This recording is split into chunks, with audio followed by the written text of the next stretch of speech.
Les jeunes accueillis au sein d'antennes jeunes parisiennes du 11e et 19e ont réalisé ce film afin de montrer les initiatives de personnes structurées en associations et qui portent en elles le désir de s'engager pour les autres.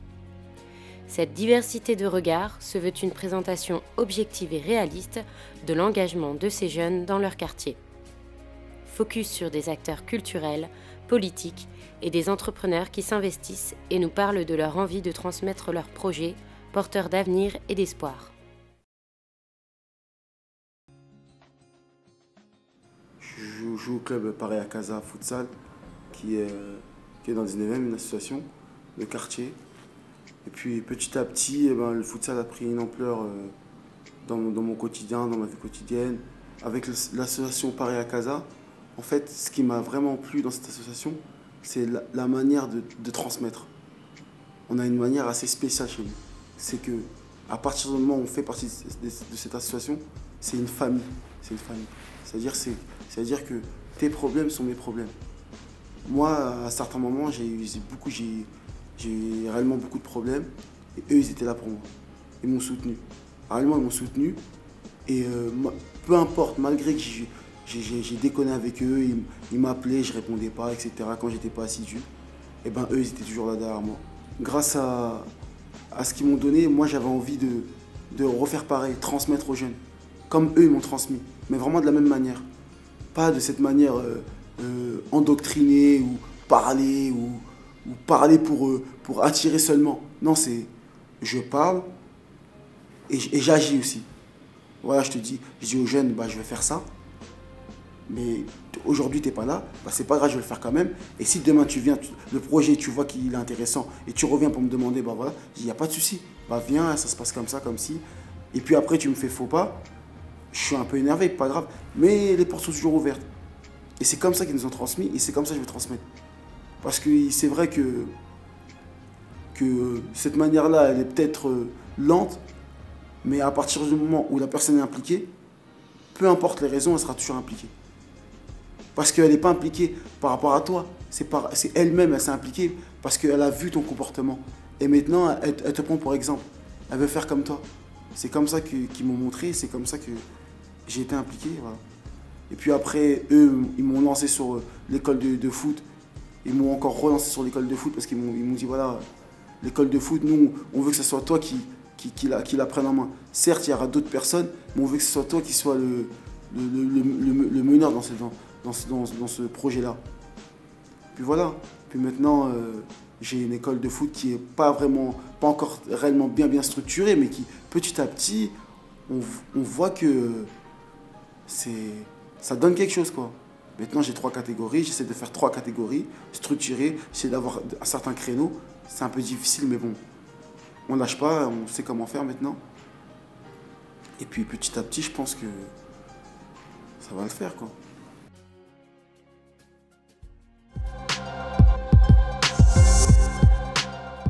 Pour moi, une association, c'est vraiment, avant tout, c'est un lieu de vie. C'est un lieu de rencontre. Il faut avoir vécu quelque chose, réellement. Il faut avoir vécu quelque chose qui te donne envie après de t'engager. J'avais 16 ans. Un ami à moi qui en avait 18, qui est en France depuis l'âge de 8 ans, que je connaissais depuis pas mal de temps, s'est retrouvé avec un avis de reconduite à la frontière. Donc en gros, il a passé 10 ans en France, il a vécu sa vie en France et il se retrouve à devoir partir. Et c'est vraiment ça qui a fait naître la chose. À l'âge de 18-19 ans, l'échec scolaire, les problèmes d'injustice, les questions de discrimination, se retrouver en tant que citoyen français, mais avec une couleur de peau particulière, des parents issus de l'immigration, des politiques qui nous correspondent sans nous correspondre en même temps, qui parlent de nous mais qui n'agissent pas pour nous. Et de là, donc on décide, nous, de nous engager. Donc c'est pas forcément avec le statut d'association, mais de nous engager simplement sur le territoire. Après, on utilise les statuts des associations, ça aurait été un autre, on l'aurait fait aussi. Et le premier rôle, c'est de donner une meilleure image de nous-mêmes, du quartier dans lequel on vit, et traiter des questions de la double culture et de notre histoire. C'est par la voie du cinéma que j'ai pu finalement m'intéresser à ces questions. À la base, j'étais pas forcément militant, j'étais pas engagé dans tel ou tel combat, j'étais pas forcément sensible à toutes ces questions-là, mais je m'y intéressais pas forcément. Et j'ai trouvé cette ouverture qui m'a permis de développer mon intérêt pour toutes ces thématiques sociales, environnementales, etc. On s'est dit qu'on allait créer une association pour se connaître, connaître nos origines, notre histoire et se connaître entre nous. L'association, à l'origine, elle a été créée pour représenter les jeunes du quartier dans le cadre de la modification d'un équipement. On s'est rendu compte que dans la concertation qui avait été mise en place pour gérer cette transformation, il n'y avait aucun jeune. Il n'y avait aucun jeune qui participait alors que c'était eux qui utilisaient l'équipement à 99%. Donc voilà, on a créé l'association au départ pour représenter les jeunes du quartier dans cette question-là. Et l'idée de cette association, c'est d'accueillir les jeunes lors de leur temps libre. Voilà, le principe de base, c'est très simple, c'est ce que toutes les structures jeunesse devraient mettre en place. On s'est rendu compte qu'il y avait une carence justement par rapport justement aux actions menées justement au niveau local. Donc pour pallier à tout ça, on a décidé de créer notre association. La question qu'on se pose chacun, c'est de se dire à quoi on sert déjà. Je sers à quelque chose peut-être pour le monde du travail, mais j'aimerais savoir quelque chose pour tout ce qui est le monde associatif. Et je me suis dit, pourquoi pas déjà donner du temps sans avoir un retour, en fait, vraiment donner au monde de sa personne du temps. On est parti d'un constat que sur Paris, on fait très peu référence, à travers les noms des rues, on fait très peu référence aux personnes étrangères qui ont eu de l'influence sur la France. À 17-18 ans, on a commencé à se dire qu'il serait intelligent, enfin qu'il serait important de mettre la main à la pâte et de contribuer à l'amélioration des conditions de vie dans le quartier. L'engagement associatif est sous-évalué à des niveaux affolants. On sait, on voit, on palpe l'intérêt et l'importance de l'engagement associatif, mais il n'est absolument pas valorisé. C'est la croix et la bannière pour trouver des financements, pour continuer cette action qui est une action complètement de service public. Et à mon avis, ce changement, ça passe par des transformations radicales de la société. Comment, à partir de ce que nous avons autour de nous, de nos moyens, du réseau, des moyens humains, des moyens financiers, des moyens matériels, comment construire notre propre avenir. La première action qu'on a développée pour répondre à notre objectif principal, c'est de se connaître. Donc on a mis en place le repas traditionnel à la mairie du 19e arrondissement qui nous a permis de nous rencontrer et de se connaître entre nous. Depuis 2007, on travaille sur le projet Belleville en vrai, qui est un événement, l'événement fort de l'année pour les jeunes de Belleville, sportif et culturel. Chaque année, depuis 2008, on voyage de Paris jusqu'à Bamako, en l'occurrence. On passe par le Maroc, la Mauritanie et différents villages. Et au cours de ce voyage, on plante des arbres dans plein de villages touchés par notamment la désertification. Et surtout, on le fait en collaboration avec les habitants. Il ne s'agit pas de venir faire les sauveurs du monde, de venir comme ça en disant voilà, en Afrique, il y a des besoins, il faut agir. Pour nous, c'est important de faire les choses en cohérence avec les personnes qui vivent dans ces territoires et pour que ce soit surtout durable.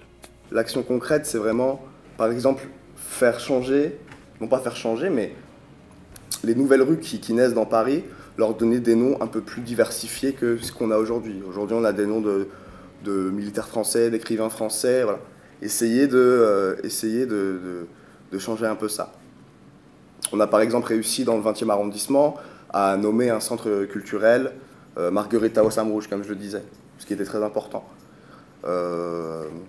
Une autre place sur Pernetti, qu'on essaye de faire nommer Slimane Azem, qui est un chanteur et poète français qui a énormément traité de l'exil des Algériens vers la France.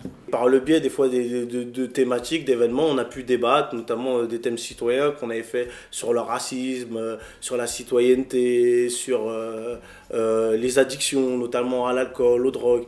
Donc ça a pu faire réfléchir des plus jeunes pour éviter qu'ils répètent justement les mêmes erreurs que les anciens. Deux grandes priorités, la lutte contre le décrochage scolaire et donc la lutte contre l'errance. Parce que clairement les deux sont liés. À partir du moment où on ne va plus en cours, vu qu'on ne peut pas rester chez soi pour ne pas se faire chicoter par ses parents, je vais traîner dehors. Et nous, l'idée d'Action Jeune, c'est œuvrer aussi là-dessus. Je pense que si chacun s'occupe de son voisin, il y a pas mal de choses qui peuvent être faites. On n'a pas besoin que ça arrive, une grande échelle et forcément attendre que ce soit du ministère de l'Éducation. Je pense que déjà, nous...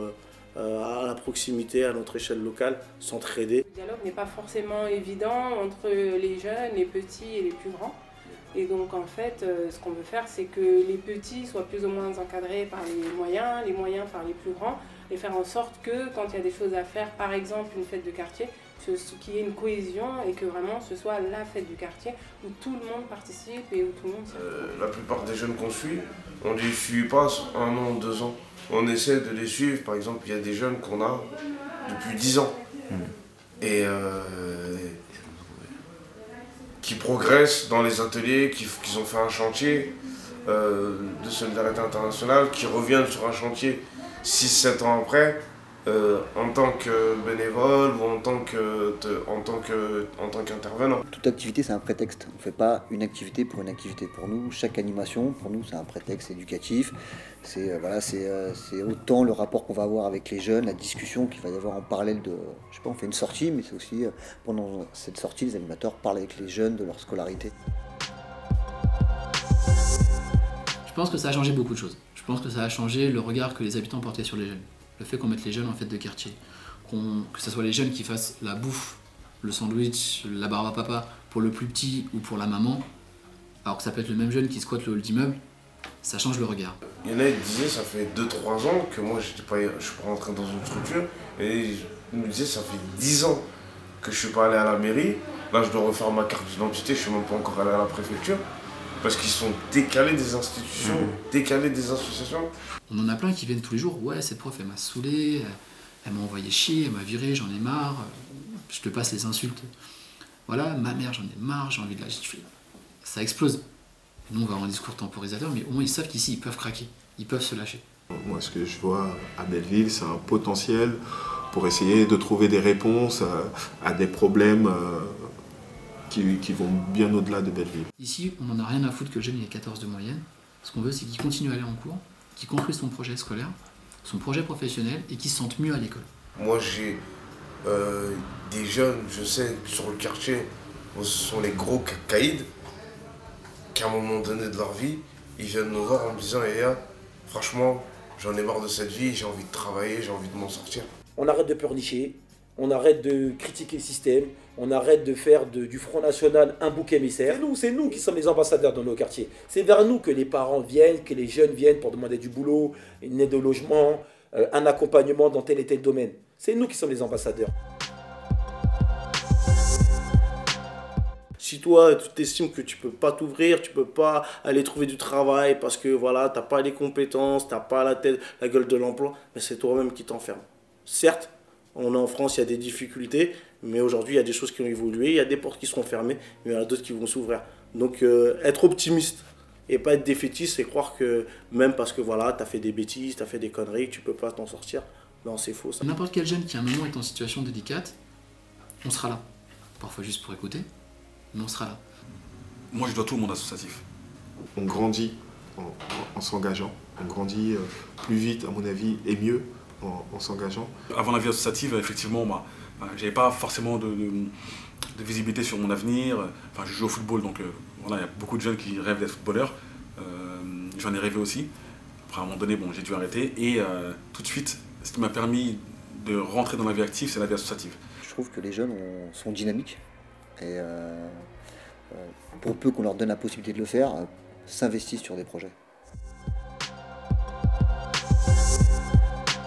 Le positif, ça génère toujours du positif. Même si c'est qu'une personne qui est touchée, elle en parlera à d'autres, un effet boule de neige, etc. Donc si c'est à refaire, on referait sans regret. Donc si c'était à refaire, je pense que d'une part, j'aurais essayé d'en faire encore plus. Les difficultés qu'on a rencontrées, c'est un plus pour nous et ce sera un plus pour les futures personnes qui vont vouloir s'engager. Nous, on pourra les conseiller, leur dire « Ah, attention, ne prends pas ce chemin-là parce que ça risque d'être compliqué, je te conseille plutôt de passer par là. » Donc oui, les difficultés qu'on a rencontrées sont un plus, donc si c'est à refaire, on le refera. Le fait que dans des quartiers, des personnes puissent travailler dans le monde associatif, se former avec comme base leur expérience dans le monde associatif, ça peut très rapidement entraîner d'autres jeunes qui veulent faire pareil, qui veulent avancer aussi dans ce domaine. Et c'est clair que lorsqu'on met en place des projets, c'est pas de manière individuelle, c'est toujours collectif. Il faut savoir dans quoi tu t'engages et le pourquoi tu t'engages. Mais après, à un moment donné, c'est fatigant. J'ai l'impression d'avoir vieilli, peut-être plus vieux que quelqu'un de mon âge au final. Donc après, ouais, peut-être des choses que j'aurais fait, ou peut-être des choses où je me serais moins impliqué personnellement, parce que c'est beaucoup d'implications personnelles. Et on est un peu militant. Quand tu es dans ça, tu es un peu militant. C'est-à-dire qu'il y a des choses que tu fais, il y a des choses où tu montes au front, il y a des choses où des fois tu n'es pas d'accord avec certaines politiques et c'est du temps, tu prends des risques. Tu peux prendre des risques de garde à vue quand tu vas dans des manifestations, parce qu'au final, tu es sûr de droit. Des fois, tu te grilles politiquement. Il ne faut pas mentir. Voilà, pour le moment, je suis dans un arrondissement. Si demain, je fais une demande d'appartement, je me suis grillé. Je me suis grillé sur certains points. Après, voilà, franchement, il y a des choses, il faut bien réfléchir. Avec le recul, je me dis qu'il y a des fois, j'aurais dû réfléchir à 2 fois avant d'agir. Je le ferai sans hésiter, en corrigeant forcément certaines choses, parce qu'avec le recul, on se rend compte que rien n'est parfait. Il faut avoir un recul sur ses pratiques, sur soi, sur son savoir-être et savoir-faire. Donc je le recommencerai sans hésiter, en modifiant forcément des choses, mais en gardant quand même une base solide de ce qu'on a fait. Moi j'ai été militant associatif, voilà. Fin des années 90, avec un certain nombre d'amis, nous avons monté notre association qui s'appelle BGA, Brave Garçons d'Afrique. On a été extrêmement actifs sur le quartier Riquet, Orgue de Flandre. Et de manière assez simple, c'est à travers ce militantisme-là associatif que j'ai été amené à me confronter aux politiques, à la fois sur certaines demandes, comme des gymnases, d'occupation d'espace et autres. Et puis, c'est au-delà des demandes, on était aussi en confrontation, notamment sur des débats. Et particulièrement par rapport à la situation des jeunes du 19e, on était très souvent en désaccord. Et en fait, si vous voulez, c'est ce petit jeu-là de désaccord qui finalement m'a amené à participer à des réunions politiques. Ça m'a plu. Et puis finalement, je me suis engagé un petit peu plus. Et j'ai eu l'opportunité en 2008 d'être sur la liste municipale. Et on est passé au premier tour. Et donc depuis 2008, je suis adjoint au maire en charge de la jeunesse. Le rôle de l'adjoint au maire en charge de la jeunesse, c'est d'être spécifiquement à l'écoute des jeunes et d'être en capacité de pouvoir apporter des réponses concrètes à toutes les difficultés potentielles qu'ils peuvent rencontrer. Il y a une donnée qui est très particulière aussi aux jeunes, c'est l'esprit révolutionnaire. C'est l'esprit j'ai envie de renverser la table. Et c'est vrai que l'esprit j'ai envie de renverser la table ou j'ai envie de faire une mini-révolution est plus facilement réalisable dans le mouvement associatif que dans le système politique. Pourquoi? Parce que dans le mouvement associatif, on est dans la contestation et dans l'opposition, et on peut être dans la critique, voilà, en tout cas vis-à-vis du système politique, alors que quand on rentre dans le sérail, on doit respecter les règles. Très souvent, on parle que des jeunes, mais vous savez, il y a aussi la donnée principale des parents, parce que si vous arrivez à obtenir la confiance des parents, vous arrivez aussi très souvent à obtenir la confiance des jeunes. La confiance des jeunes, elle ne s'obtient pas de manière facile, mais c'est normal, à la rigueur, j'ai envie de dire, c'est la jeunesse. Et heureusement même que la jeunesse, elle est comme ça. C'est-à-dire, heureusement que la jeunesse, elle doute systématiquement, elle remet systématiquement en question. Parce que nous, pour le coup, là, par exemple, sur notre casquette d'acteur politique, ça nous permet aussi de nous remettre en question. Je pense qu'une des données, par exemple, qui, si éventuellement elle est mise en place, peut apporter un début de réponse, c'est le non-cumul des mandats. Et puis la deuxième chose, c'est de renouer la confiance entre le système politique et le mouvement associatif. Laisser la possibilité, en tant que politique, de laisser la possibilité à des acteurs qui ne sont pas issus du sérail de pouvoir monter dans la hiérarchie. J'espère continuer tout au long de ma carrière politique à garder les pieds sur terre et avoir cette sagesse d'esprit qui me permettra d'être systématiquement en contact avec les gens et leurs vrais problèmes et que ça puisse me permettre de me remettre en question de mon travail.